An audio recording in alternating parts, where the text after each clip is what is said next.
Jarum coklat saat tepat, saat melepas gundah hati. Hanyut dibuai rasa mantap, senang mengenang hati puas. Jarum coklat. Saat santai larut dalam alam permai, suasana seimbang tepat, jadi nikmat jarum coklat. Jarum coklat.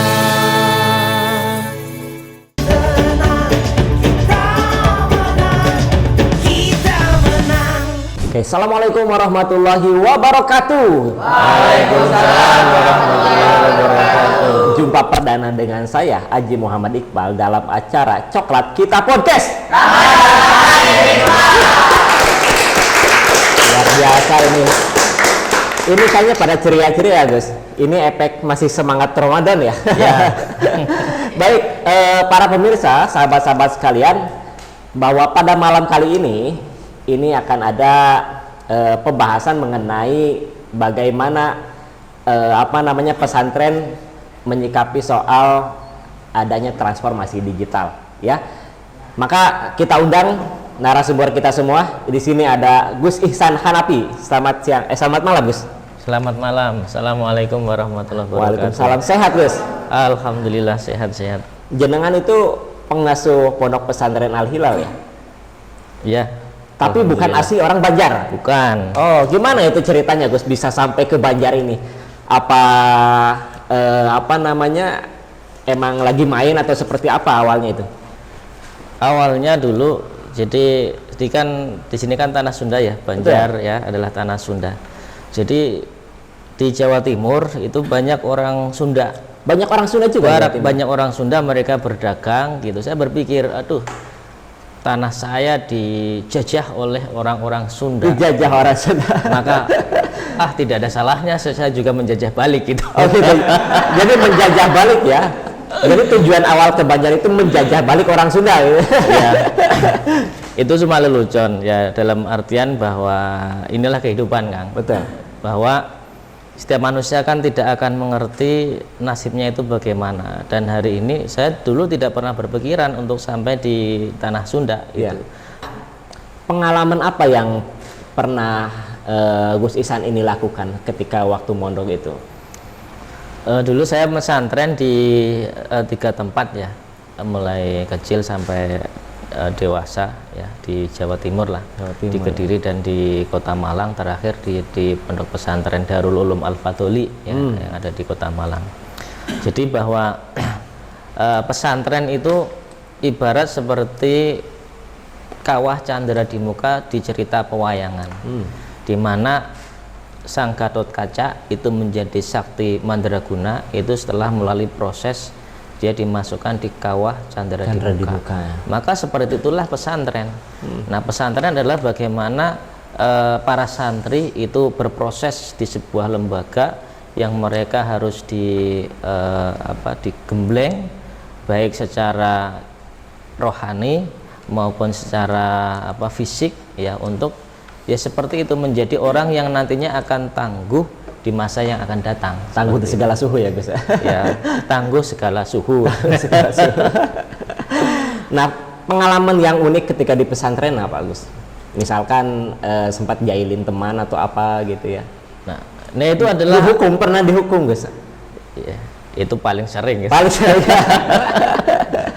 Jadi bahwa di pesantren hal-hal yang semacam itu justru kadang unik ya. Betul. Ada hukuman ya, takzir ketika melakukan kesalahan, jahilin teman. Nah itu kadang menjadi sesuatu yang hiburan yang nantinya bisa diceritakan ya. Dulu kalau umpamanya ada teman ya, pernah gitu, jadi teman itu sedang tidur ya, dia dijuluki dewa tidur. Tuh, karena apa? Hari-hari itu tidur gitu, ya.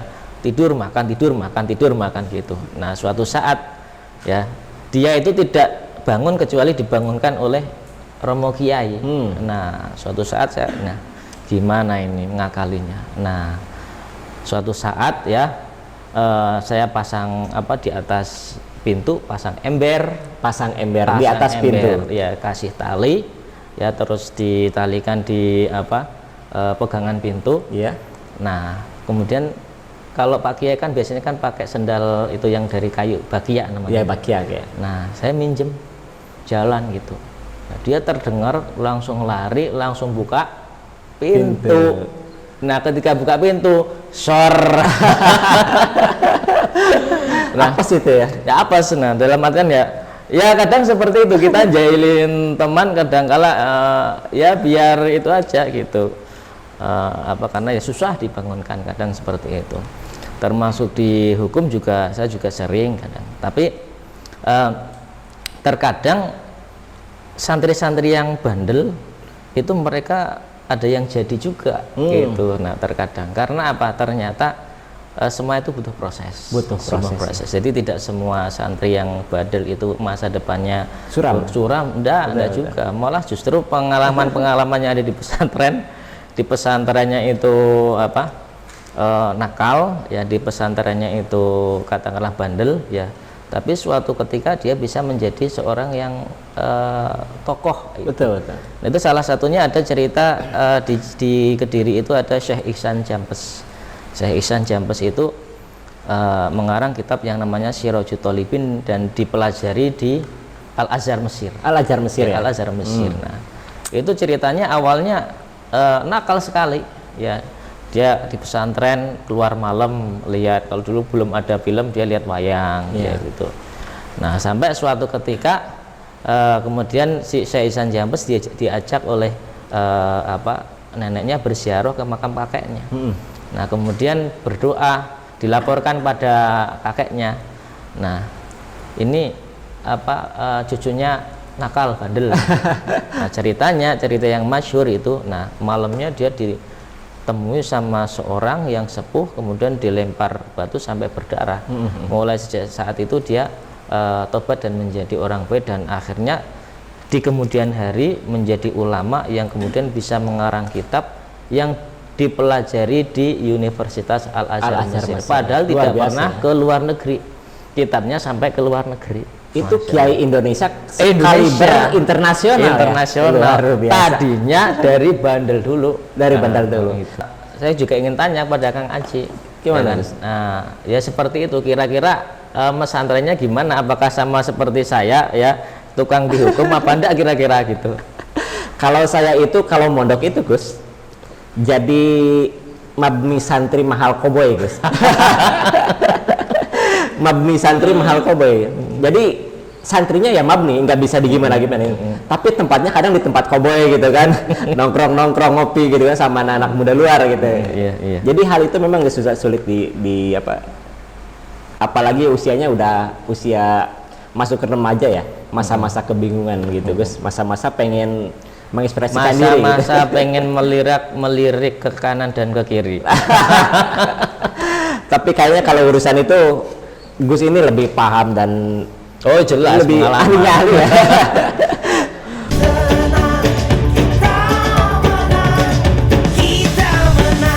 Saya kenal sama Gus Ihsan itu kan sudah lama Gus. Ya.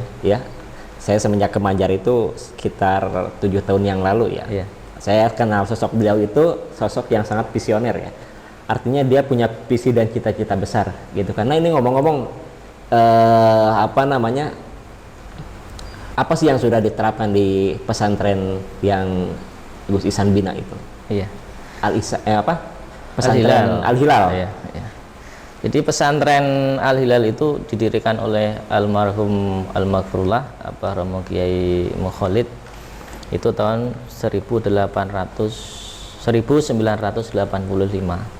dan beliau wafat sekitar 6 bulan yang lalu. Mudah-mudahan Allah merahmati, amin. Allah memberikan maghfirahnya dan Allah memberikan keberkahannya, ilmunya kepada kita semua, amin. Allahumma amin. Tahun 1985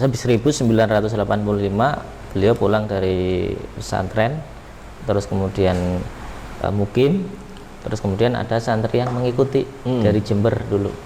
Nah, kemudian berproseslah pesantren sampai sekitar tahun 1998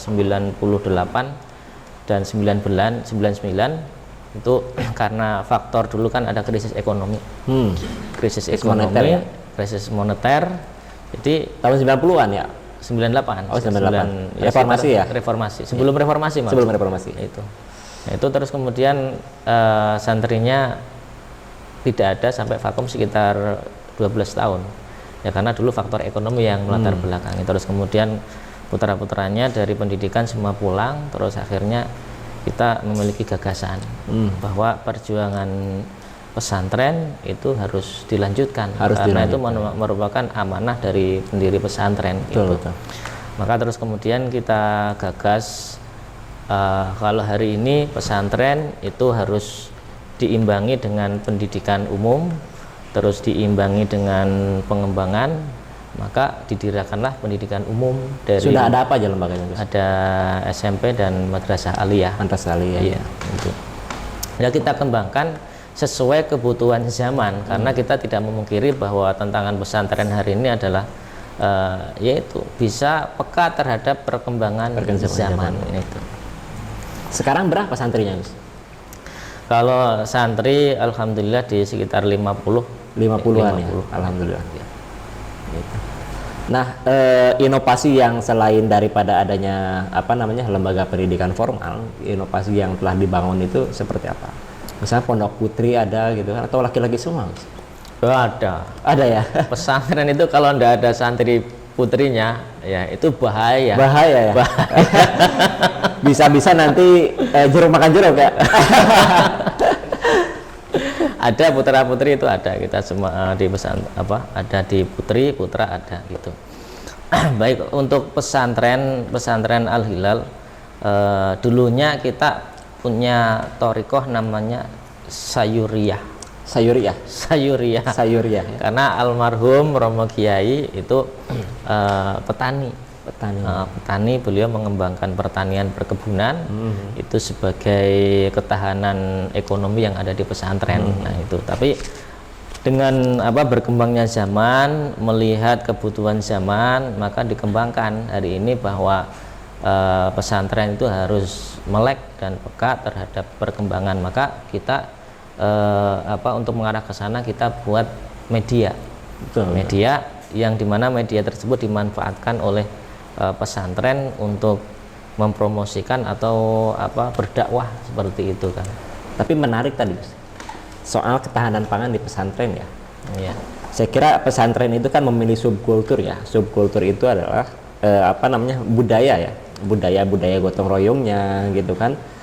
Karena kalau hal itu tercerabut dari pesantren gitu, karakteristik pesantrennya kayaknya hilang gitu, Gus. Gitu. Apalagi di perkampungan yang masih terasa gitu ya. Jadi ketahanan ekonomi ini bisa menjadi salah satu sumber ekonomi penghidupan di pondok pesantren. Masih berjalan sekarang, Gus? Masih. Jadi tetap tradisi dari orang tua tetap lestari. Jadi ada yang meneruskan bagian perkebunan, kita ada kebun jeruk juga, terus sayur ada. Dalam artian seperti ini, bahwa kebutuhan pokok manusia itu kan adalah makanan ya, makanan.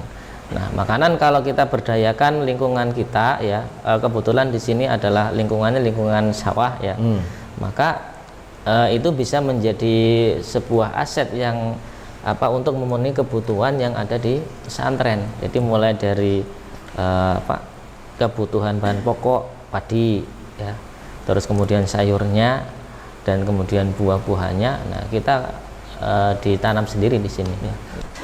Ini tadi sudah disinggung soal potensi pesantren ya. Iya. Tadi ada potensi pesantren itu soal ketahanan pangan ya, sebagai sumber latihan anak-anak santri agar dia ketika pulang di pesantren itu kembali ke masyarakat, dia tidak tercerabut dari akar budaya masyarakat gitu kan.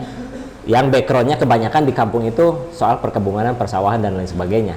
Nah, yang satu lagi potensi yang tadi disentuh sama Gus Ihsan ini soal media ini, Gus, gitu kan. Soal potensi media ini, medianya seperti apa?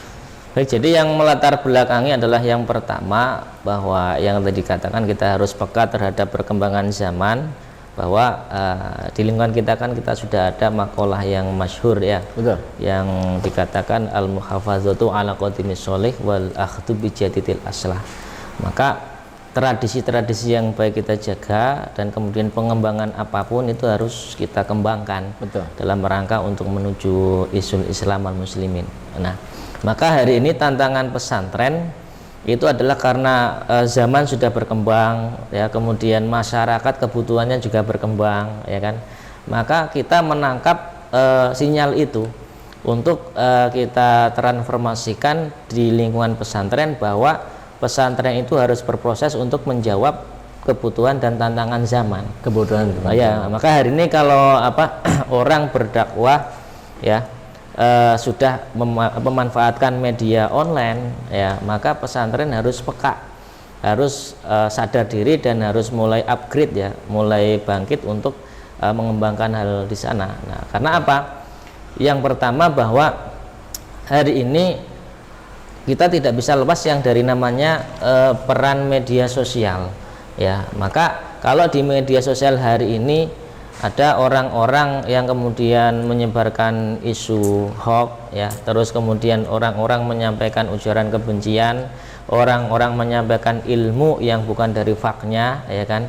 Nah, kalau itu diteruskan maka nanti masyarakat akan rusak. Nah, untuk mengkanter itulah maka media ini, media pesantren ini harus tampil untuk memberikan pencerahan, memberikan jawaban kepada masyarakat tentang masalah apapun, masalah agama, masalah sosial, masalah kebangsaan, dan harus dijawab itu dengan konteksnya adalah pemahaman keagamaan.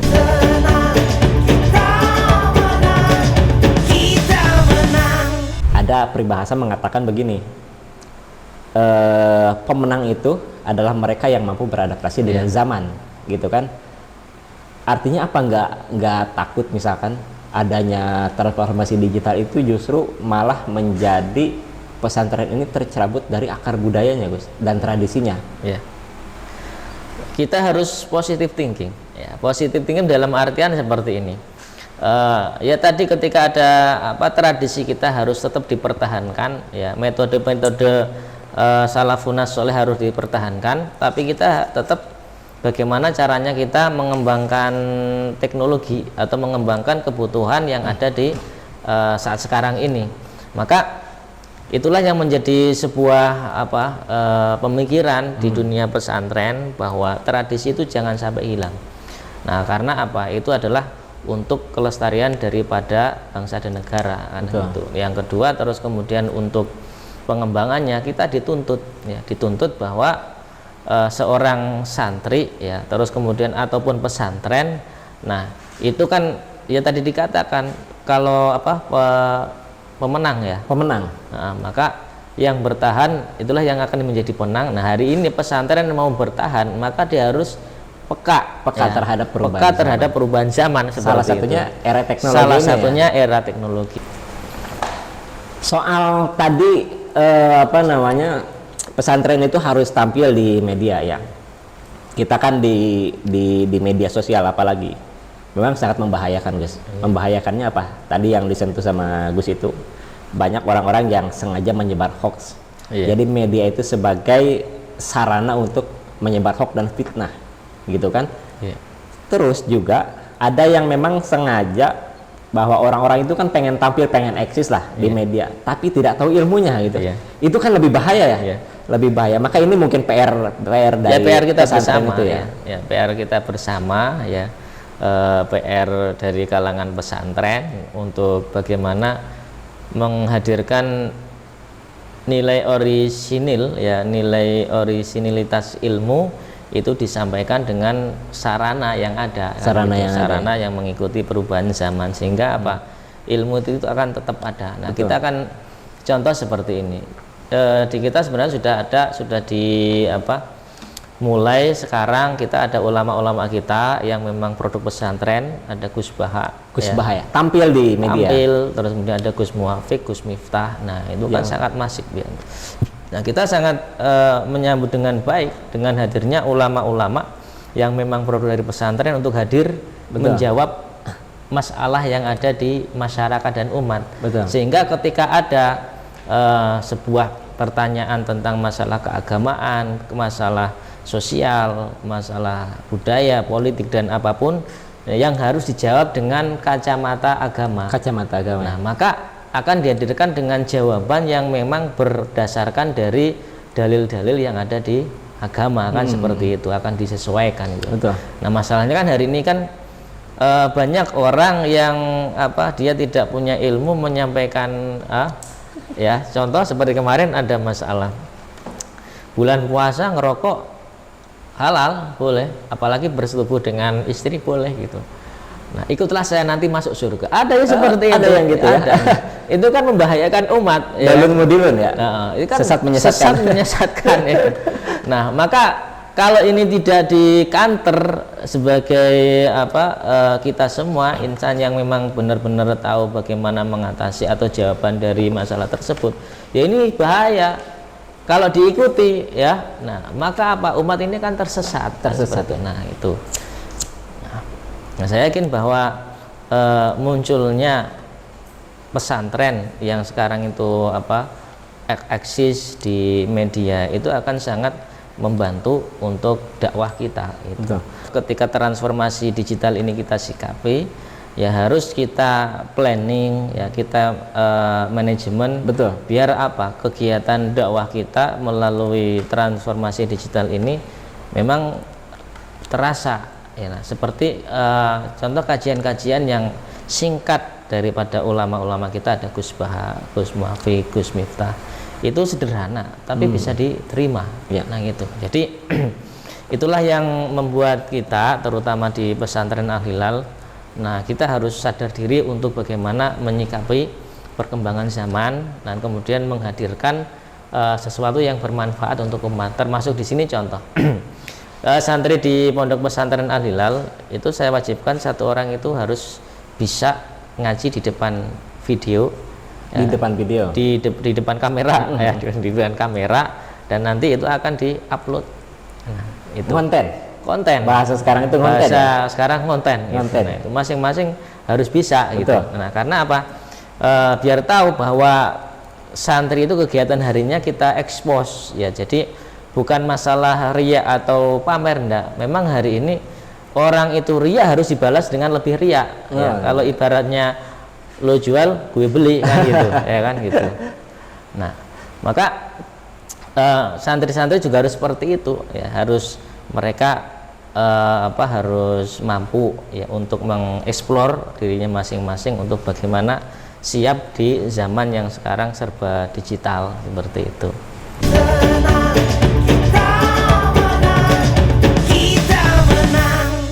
Apa mungkin, Gus, bahwa adanya transformasi digital itu mendorong juga terhadap terhadap kalangan santri khususnya itu biar menjadi ahli-ahli teknologi gitu, Gus. Misalkan membuat sebuah alat untuk merekam itu hasil karya santri, Gus. Ya sangat bisa, ya sangat bisa, dalam artian hari ini ya pesantren sudah mulai membuka diri, termasuk pesantren-pesantren besar di Indonesia, Lirboyo, kemudian ada Langitan, ada Sidogiri, ya. Mereka sudah membuka diri dalam artian mereka harus bisa memproduksi ada produk yang benar-benar dihasilkan oleh pesantren. Ya. Produk dari pesantren. Produk dari pesantren. Termasuk pesantren kita di Al-Hilal ini, ya. Kita mempunyai produknya adalah produk jasa. Bidang jasa. Bidang jasa, betul. Ya. Bidang jasa yang dalam artian kita mengembangkan di dunia digital melalui kita melayani masyarakat dengan syuting atau streaming, ya melayani kegiatan yang harus diliput dan sebagainya. Betul. Nah, itu dalam artian bahwa pesantren harus bisa mandiri gitu. Jadi ada yang dihasilkan produk yang benar-benar bisa untuk menjadi sebuah kemandirian di pesantren. Iya. Gitu. Oh begitu ya. Termasuk hari ini, alhamdulillah partner daripada Jarum Coklat, kita juga menjadi partner dari Jarum Coklat. Alhamdulillah. Pantesan saya juga kadang kaget. Tadi kaget ya, kok ada rokok jarum banyak gitu. Iya. Saya sedikit apresiasi, Gus. dengan Jarum ini. Kenapa? Apresiasinya satu, dengan adanya podcast ini bagian daripada PT Jarum itu mengadakan program podcast Coklat Kita. Itu mungkin salah satunya usaha untuk bagaimana pesantren itu bisa menyentuh transformasi digital. Yang kedua, perhatiannya juga tidak tanggung-tanggung, Gus. Ya, karena mungkin tahu bahwa kalangan pesantren itu banyak penikmat rokok ya, banyak penikmat rokok yang kemudian mengapresiasi segala yang ada di pesantren. Itu salah satunya dengan adanya program ini dan lain sebagainya.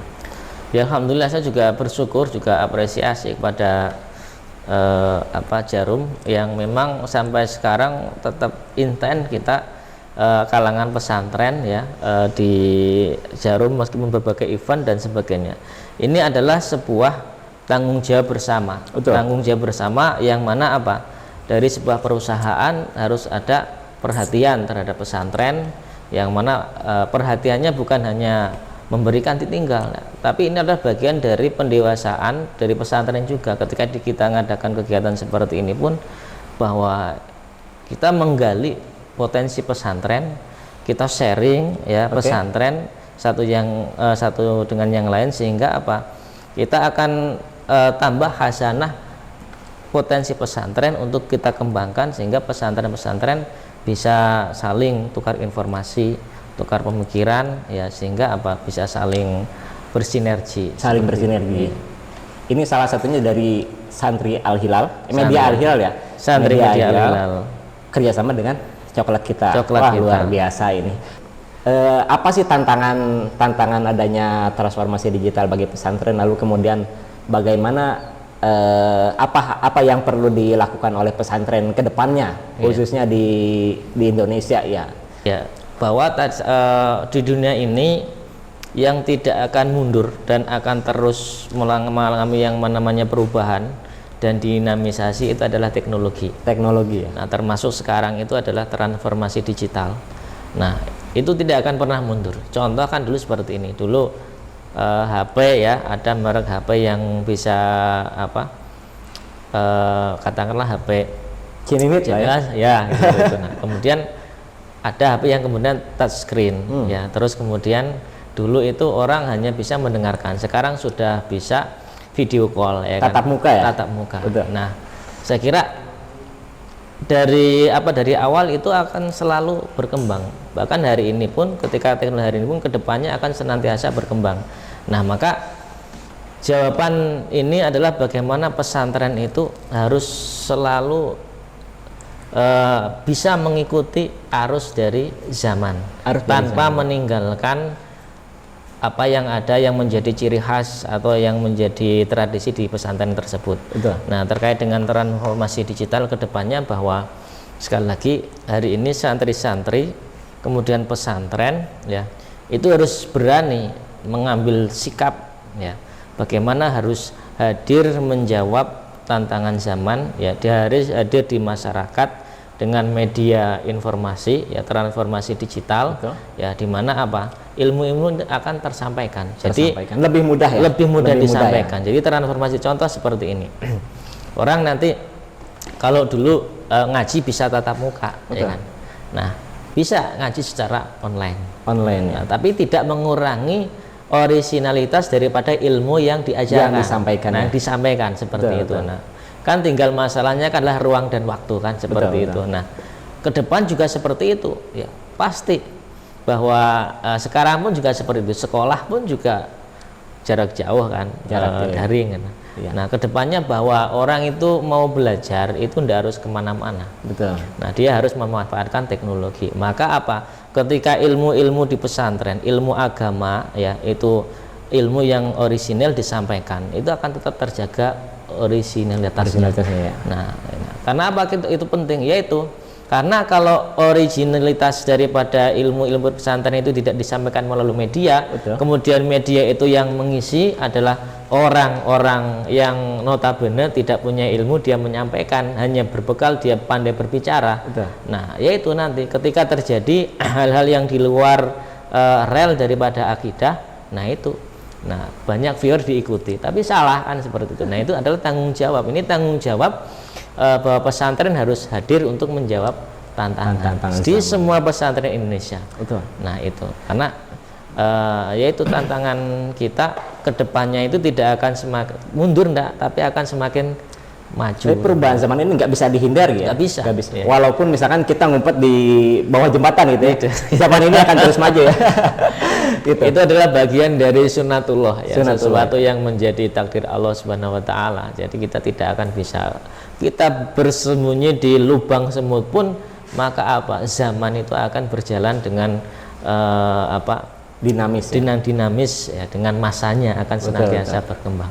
Tapi apa mungkin misalkan dengan hadirnya transformasi digital ini, dari kitab kuning kitab klasik itu yang biasanya santri itu bawa kitab-kitab gitu ya Gus ya. Iya. Sekarang bawa laptop itu. Mungkin itu Gus. Sangat mungkin ya. Karena dulu kalau di rumah Pak Kiai kita lihat berbagai literasi ya, literasi di sana. Kitabnya selemari itu penuh. Selemari penuh ya. Selemari penuh. Nah, apakah itu dibaca atau enggak kan nggak ngerti. Nah, sekarang dipermudah. Nah, ketika transformasi digital ini, kemudian kitab-kitab Turats, kemudian kitab-kitab kuning itu sudah ada sebuah aplikasi ya, ada yang Maktabah Syamilah atau apapun Maktabah Syamilah.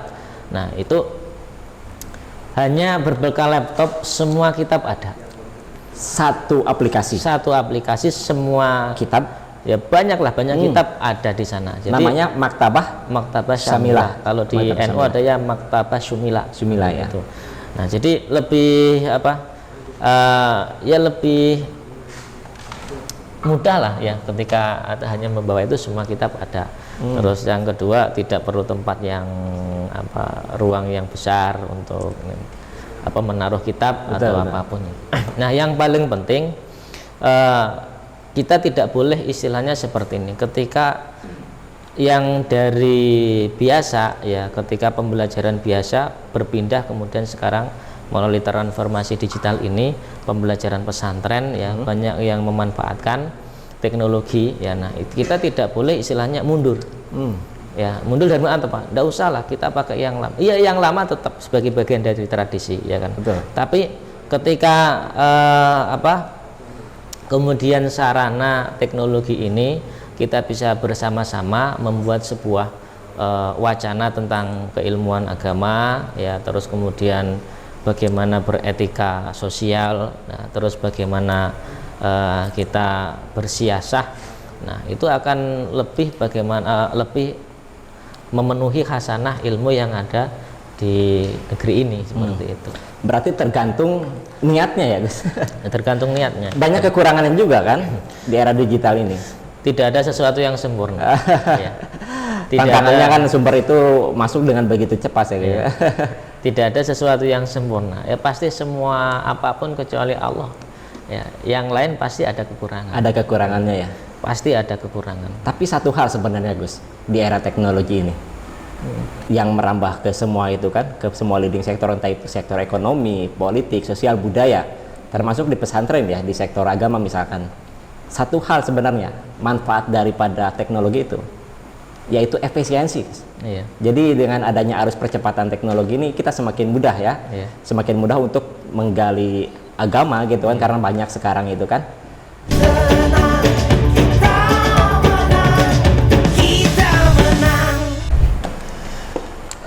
Baik, kembali lagi dengan saya Haji Muhammad Iqbal di acara Coklat Kita Podcast.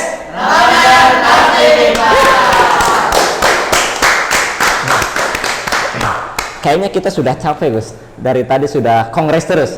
Kongko terberes-beres. Jadi kongres itu kongko terberes-beres.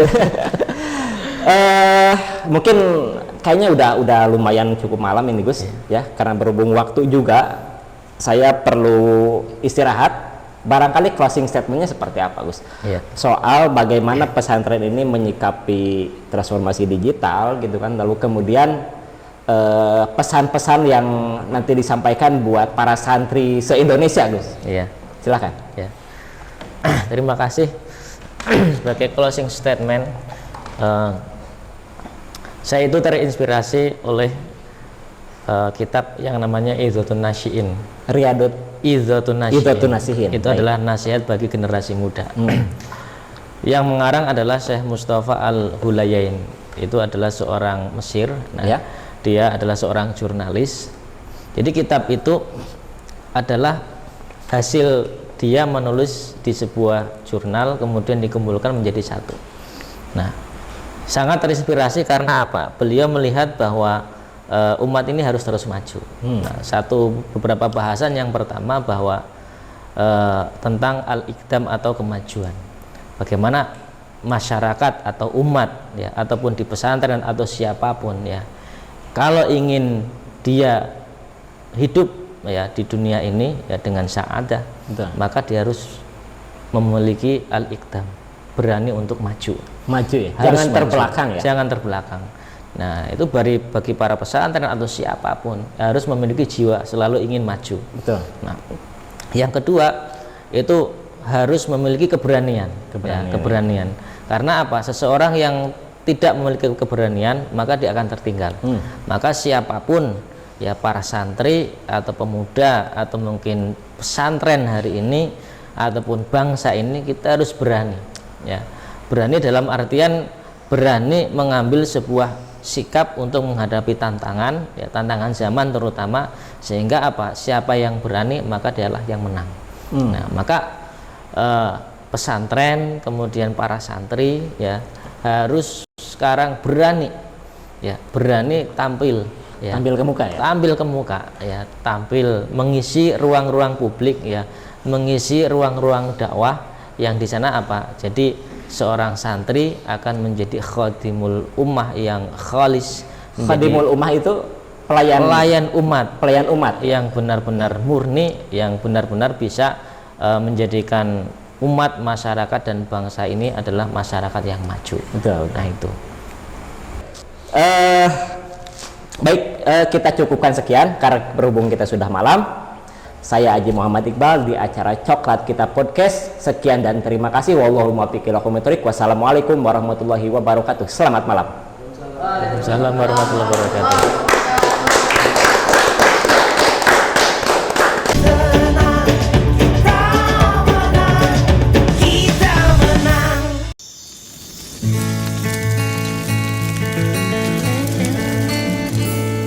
Jarum coklat saat tepat, saat melepas kuda hati.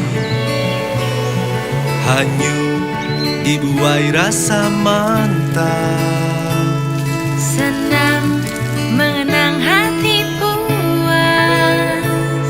jarum coklat. Saat santai larut dalam alam bermain, suasana seimbang tepat, jadi nikmat jarum coklat.